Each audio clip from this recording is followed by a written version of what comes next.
Welcome back, you filthy exiles. Well, today was the big reveal of Path of Exile 2, and we got way more than what we probably anticipated, and basically everything is W's. Like, I have really nothing negative to say at all about Path of Exile 2. Easily is probably going to be one of the greatest ARPGs ever made. We now know about Ascendancies, we now know how you ascend, we know about the endgame, we know about how the endgame will be in the EA, and we're going to be able to play the endgame. Basically, they're just first 3 acts, and then they're crueling it, similar to the original release of Path of Exile. So, yep, there's that. So we're going to get like 50 maps. And then beyond that, we also know the leagues that are being carried into Path of Exile 2 as well. And there's a fair bit. Unfortunately, Delve didn't survive the cut for now, but hopefully it makes its way back in. Also, on top of that, the game pacing in the endgame looks exactly what I was predicting in all the videos I've done. It looks insane, and it's going to be fun. It's not zoomy, but the pacing is right. Basically, yeah, we're going to dig through 2 hours of information. I'm going to try and summarize this down into like a 10 to 20 minute video now. And then throughout the day, I'm going to be working on other videos because I took the day off for this one. It was a momentous day. I'm going to be working through fleshing out more details into the endgame functions and things like that we now know of. In particular, builds. I know exactly what build I'm going to be playing because it looks awesome. So yeah, let's get into the video and start talking about some of the cool stuff that's coming to Path of Exile 2. And yeah, some of it's going to rock your socks. Also, don't forget to like and sub to the channel, and there's a Patreon now if you would like to support the channel that way. It's an option. And also the Twitch and all the usual stuff. But anyway, let's get to the video. Okay, so a quick cover up on what we're getting as part of the EA in 2 weeks' time. It is going to be significant. So first of all, we're going to get the 6 classes as they had advised us. But for each of the 6 classes, we're going to get 2 Ascendancies in each, which all the Ascendancies look really cool and very different. Beyond that, we get Acts 1 to 3, but we get Acts 1 to 3 in both a normal playthrough, which is 25 hours approximately for a new player, and then Acts 1 to 3 in a cruel playthrough, because what GGG advised they did is they actually decided to stop working on Acts 4 to 6 initially, and this was about 6 months ago, and they decided to redirect all their resources to getting the endgame sorted. So we are getting the endgame in Path of Exile 2 as well. So we're getting about 50 maps approximately, a bunch of pinnacle bosses, and we're also getting access to Delirium, Ritual, Expedition, Breach, and 2 of the labyrinths as well. So there'll be labyrinths in PoE 2, but they'll be very different. So Sanctum will be the first labyrinth, and essentially it's played similar to Sanctum. This will allow you to ascend. There'll be gauntlet mode in this and things like that, so you'll have to like dodge things. However, the second labyrinth will be Ultimatum, and this one will have no gauntlets or anything like that, and you'll just have to fight enemies to beat the Ultimatum.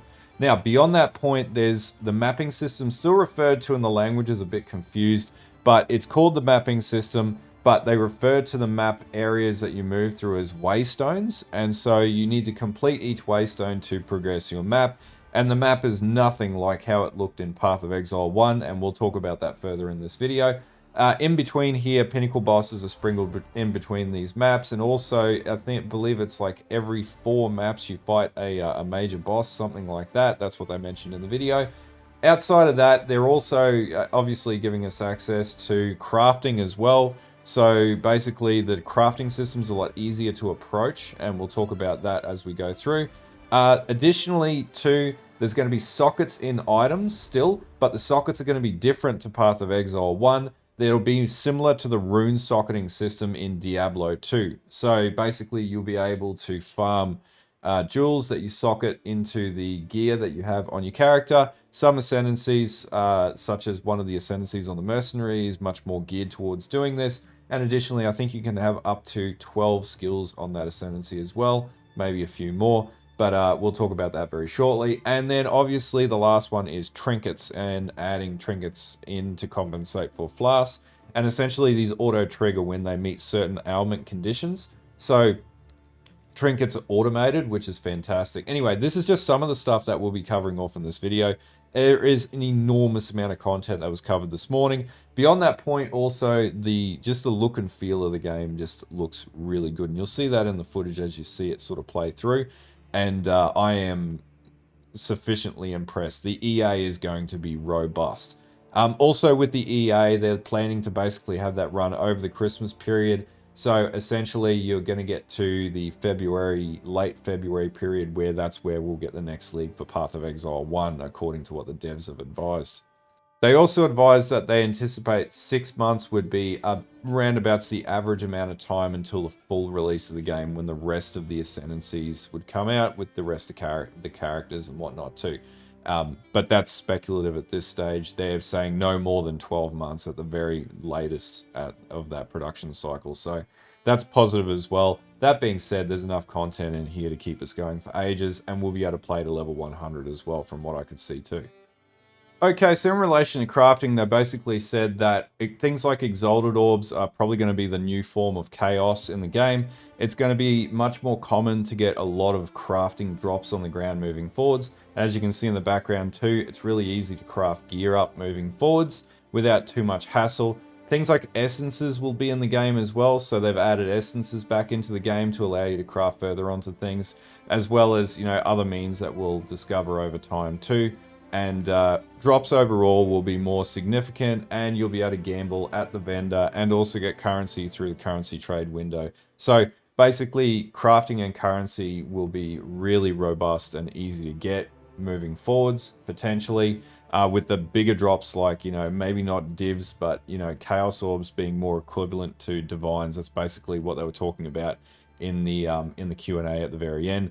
But it's going to be a little bit different and something that we'll need to adjust to. But again, it should be relatively straightforward and a bit different. And it will get you more sort of into deterministic crafting.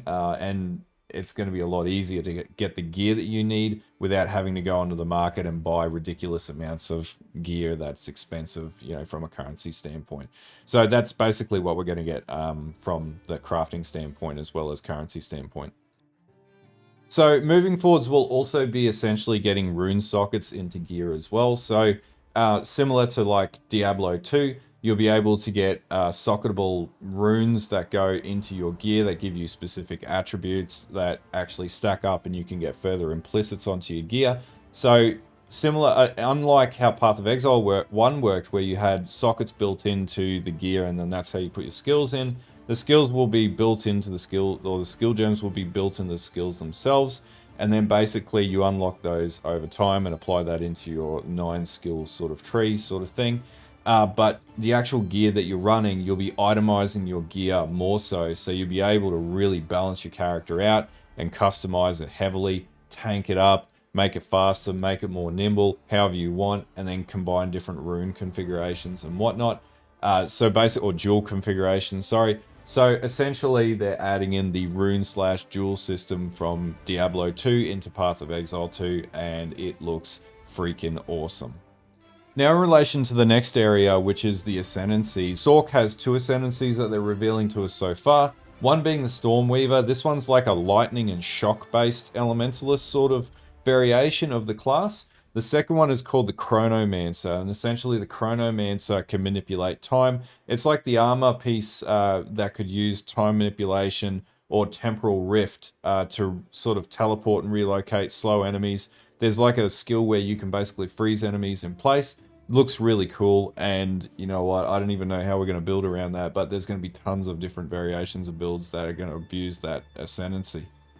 Okay, so with the Warrior, there are 2 classes, or 2 Ascendancies, sorry, and one is the Warbringer, which is an expert in totems and being a heavy tank, and the next one is Titan, and that is a 2-handed weapon expert, specializing in big hits and being, again, really tanky. For the Ranger, it's basically the same as Path of Exile 1, so we've got the Deadeye, which is for all of you Lightning Arrow players. This is the class for you, or the Ascendancy for you. And then the Pathfinder, which is focused around poisons and potions and things like that. It's very similar to Path of Exile 1. Okay, so for the Witch, there's 2 Ascendancies. The first one is the Infernalist. This one specializes in like fire summons, like Hellhounds and Raging Spirits. and also specializes in a lot of fire magic and ignition abilities. And you can also transform into a fire demon as well, which is really cool. Now, the second ascendancy for the witch is the blood mage, which is exactly what it sounds like. Essentially, it's a HP stacker, specializes in things like summons and whatnot, and sort of bone skill sort of setups. This is what I could interpret from the video, but also really cool ascendancy overall. Okay, so for the monk, this is a very different character. So you've got the Invoker, which is sort of like a high elemental damage combat elementalist, specializes in energy shield and things like that. You can transform into an elemental avatar after a certain amount of time once you generate enough of your generator for that. Now, the second ascendancy they've got is a really interesting one, and it was in the Q&A. Essentially, it's Acolyte of Chayula. It's basically a monk that's been misled by a demon, and yeah, you are basically a darkness monk. You get really cool skills that are chaos-based and resistance-based. And yeah, think of like the Void Knight out of Last Epoch. That's what this ascendancy is like. Okay, so in relation to the Merc, it's a little bit different to the other classes. So you get the Witch Hunter in its first ascendancy. Basically, this is a high defense against elemental sort of damage ascendancy. Does a lot of extra damage against undead and demons. The second one is the Gemling Legionnaire, which basically lets you modify it.